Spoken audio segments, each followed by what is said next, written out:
Hello friends, इस video में हम वीकली कॉन्टेस्ट 392 की फर्स्ट प्रॉब्लम डिस्कस करेंगे। प्रॉब्लम का नाम है लॉन्गेस्ट स्ट्रिक्टली इंक्रीजिंग और स्ट्रिक्टली डिक्रीजिंग सब एरे।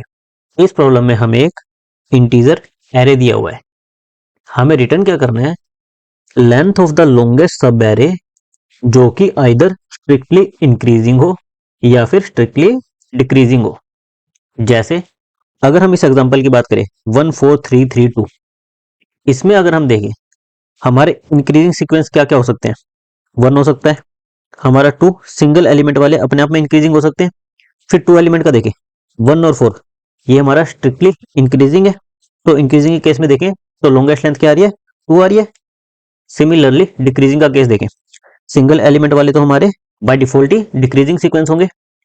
फिर अगर हम 2 एलिमेंट्स का देखें तो 3 और 2 ये हमारा स्ट्रिक्टली डिक्रीजिंग है। सिमिलरली 4 और 3 ये भी हमारा स्ट्रिक्टली डिक्रीजिंग है। स्ट्रिक्टली डिक्रीजिंग का मतलब है कि नेक्स्ट एलिमेंट प्रीवियस एलिमेंट से छोटा होना चाहिए।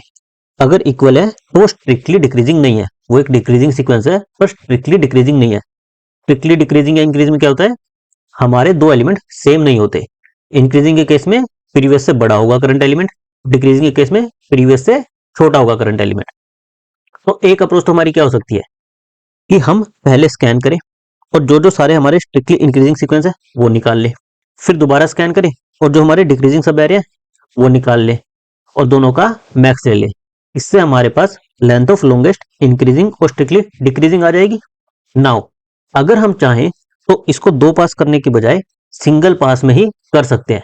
हमें बस क्या करना पड़ेगा, हर पॉइंट पर इंक्रीजिंग लेंथ अब तक कितनी मैक्स आई है और डिक्रीजिंग लेंथ कितनी अब तक मैक्स आई है, दोनों को मेंटेन करना पड़ेगा और फिर दोनों का हर पॉइंट पर मैक्स लेते जाएंगे।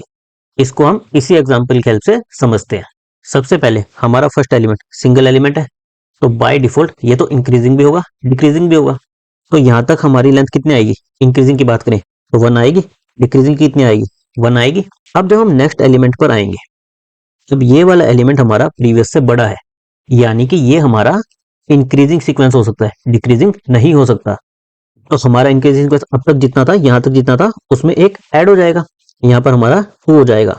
इंक्रीजिंग सीक्वेंस को 1 प्लस प्लस कर देंगे और क्योंकि ये इंक्रीजिंग है तो डिक्रीजिंग हो नहीं सकता, हम इसकी वैल्यू को रीसेट कर देंगे, यानी कि 1। 1 क्यों, क्योंकि single element by default strictly increasing भी होता है स्ट्रिक्टली डिक्रीजिंग भी होता है। तो हम इसकी वैल्यू को रीसेट करके 1 कर देंगे। फिर हम आएंगे नेक्स्ट एलिमेंट 3। अब ये 3 4 से छोटा है, यानी कि हमारे डिक्रीजिंग सीक्वेंस में 1 का इंक्रीमेंट होगा। यहां तक जो भी हमारी डिक्रीजिंग सीक्वेंस की लेंथ होगी उसमें 1 का एडिशन होगा, तो डिक्रीजिंग लेंथ क्या हो जाएगी, 2 हो जाएगी। और क्योंकि अब ये इंक्रीजिंग सीक्वेंस नहीं रहा तो हमें इसको रीसेट करना पड़ेगा। रीसेट किससे करेंगे, 1 से। 1 से क्यों, क्योंकि सिंगल एलिमेंट इंक्रीजिंग सीक्वेंस भी है और डिक्रीजिंग सीक्वेंस भी है। अब आए हम नेक्स्ट एलिमेंट पर, ये इक्वल है, इसका मतलब क्या है, ना ये इंक्रीजिंग सीक्वेंस का पार्ट है ना डिक्रीजिंग का, तो हमें दोनों को रीसेट करना पड़ेगा। हम इंक्रीजिंग को भी 1 कर देंगे, डिक्रीजिंग को भी 1 कर देंगे। फिर हमारे नेक्स्ट एलिमेंट पर, ये हमारा 3 से छोटा है, यानी हम डिक्रीजिंग वाले को 1 प्लस कर देंगे और इंक्रीजिंग हमारा रीसेट होकर 1 हो जाएगा। हर पॉइंट पर हम जो भी मैक्स आया होगा वो मेंटेन करते जाएंगे। अब तक हमारा मैक्स कितना आया है, 2 आया है, ये हम रिटर्न कर देंगे और ये हमारा आंसर हो जाएगा। तो इस अप्रोच में हम क्या कर रहे हैं, सिंपली एरे को ट्रेवर्स करते जा रहे हैं, हर पॉइंट पर इंक्रीजिंग और डिक्रीजिंग इन दोनों की लेंथ को मेंटेन करके चल रहे हैं और फिर उनका मैक्स ले रहे हैं। इससे हमारा क्या हो रहा है, एक सिंगल पास में हमारा काम हो जा रहा है। तो हमारी टाइम कॉम्प्लेक्सिटी कितनी हो जा रही है, ऑफ एन, और हम कोई एक्स्ट्रा स्पेस नहीं ले रहे, तो हमारी स्पेस कॉम्प्लेक्सिटी क्या हो जा रही है, ऑफ 1। एक बार हम इसका कोड देख लेते हैं।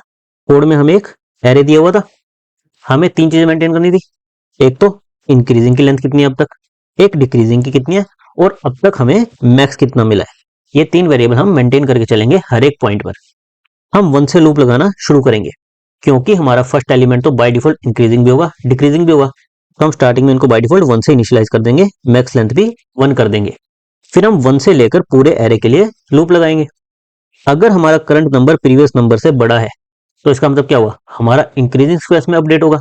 इंक्रीजिंग वाले को 1 से प्लस कर दो, डिक्रीजिंग वाले को रीसेट मार दो। और अगर हमारा करंट नंबर प्रीवियस नंबर से छोटा है तो उस केस में हमारा क्या है, डिक्रीजिंग वाला 1 से इंक्रीमेंट हो जाएगा, इंक्रीजिंग वाला रीसेट हो जाएगा। और अगर हमारे दोनों इक्वल हैं तो उस केस में क्या होगा, हमारे दोनों ही रीसेट हो जाएंगे 1 से। और फिर इसके बाद हम क्या करेंगे, अब तक जो हमारे पास मैक्स लेंथ आई थी और जो भी इंक्रीजिंग या डिक्रीजिंग से हमारे पास मैक्स लेंथ आई है, इनका हम मैक्स ले लेंगे और हमारे मैक्स लेंथ वेरिएबल को अपडेट कर देंगे। इस तरह से पूरे लूप के बाद हमारे मैक्स लेंथ में अब तक जो भी हमें स्ट्रिक्टली इंक्रीजिंग या डिक्रीजिंग मिला होगा वो अपडेट हो जाएगा और उसे हम रिटर्न कर देंगे। हमने एक सिंगल पास लगाया है तो हमारी टाइम कॉम्प्लेक्सिटी क्या आ गई O ऑफ n, कोई एक्स्ट्रा स्पेस नहीं लिया तो स्पेस कॉम्प्लेक्सिटी क्या आ गई O of 1। Thank you guys.